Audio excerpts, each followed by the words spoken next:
नमस्कार दोस्तों, अभी आप देख रहे हैं ताजा खबर और इस समय की खबर आपको बता रहे दोस्तों कि समर सिंह की हो गई है रिहा। जी हां दोस्तों, आपको बता दें, पूरा वीडियो दिखाएंगे, पूरा बात बताएंगे। और अगर मेरे चैनल पे आप पहली बार आए हैं तो लाइक शेयर जरूर कर दीजिएगा। दोस्तों आपको बता दें कि समर सिंह का एक गाना रिलीज हुआ है, अपन थ्रेसर हमरे नाम कई दो, उनके ऑफिशियल चैनल से।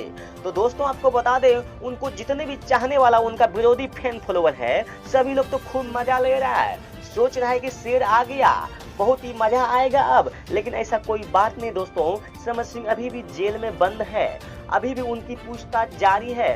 दोस्तों आपको बता दें कि 1 महीना हो गया, आखिर कब मिलेगा आकांक्षा दुबे को न्याय, कब आएगा सच सामने, पब्लिक जानने के लिए पूरा व्याकुल हो रही है। क्या उसकी मां ने सही ही कहा था कि समर सिंह ने 2 करोड़ में पूरे प्रशासन को खरीद लिया गया है? हमको तो लगता है दोस्तों इस केस में बहुत झोल है।